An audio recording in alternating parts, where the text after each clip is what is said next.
Well, having the opportunity to sit down with some of the senior leader in GTA, getting their perspective on their challenges that they're facing day in and day out.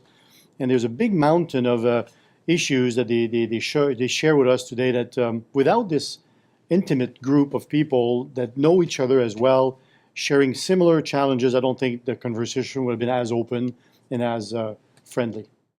Building rapport relationship, Red Hat does business with most of those customers.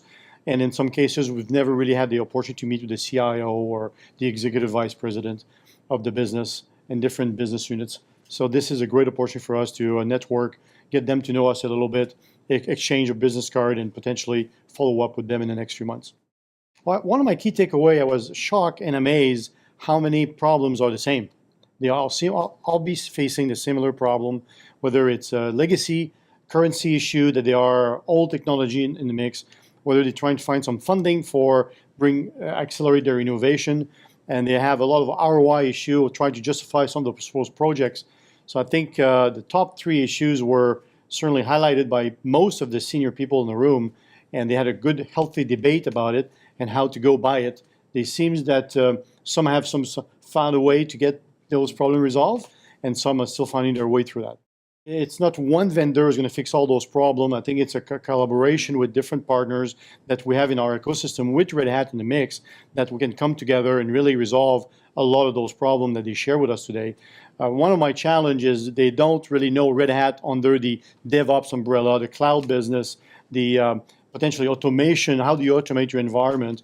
And that's an opportunity for me to highlight these offerings that we have that are typically tactical, but at the end of the day resolve a bigger mountain of issues to keep their digital transformation going. We do a lot of use case.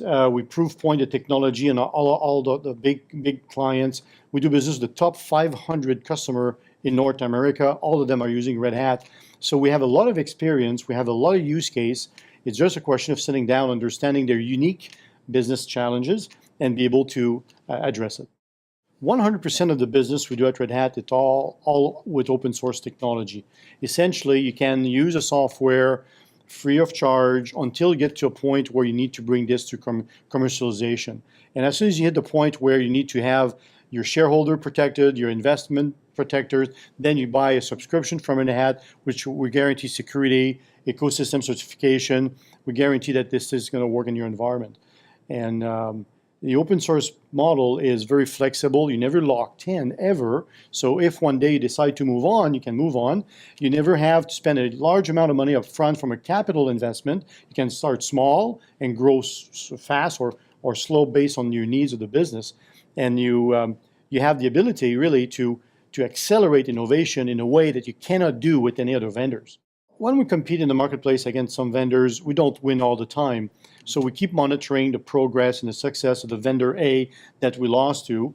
And very, very often, I would say 75, 80% of the time, we come back in. They ask us to prove the technology one more time. Then they realize the challenges that they're facing with current vendor A. And I see often we come in and we show and shine under the challenges that our competitors have. So we're not perfect. I think we have great technology, great solution. We are an engineering company. 12,000 people at Red Hat, 6,000 are engineers. So when it comes down to resolving problems, we have our 6,000 engineers, and we have the full millions of people in the community that assist us in very, very complex problem in the market. Well, the Open Organization book is a book that was produced by our CEO with the help of our CMO and a bunch of people at Red Hat. Harvard Business School wanted us to write a book for their MBA program where they thought we were very different, very unique, the way our culture works, the way our organization is structured, and the way we're able to be very nimble and react quickly to the marketplace in regards to new entry into the marketplace from an open source technology perspective. And the book speaks loud about all the practices that we put in place and to have a high level of communication between every team members or throughout the company, and in order to, again, help us to make better decisions, accelerate innovation, and bring this to our customer.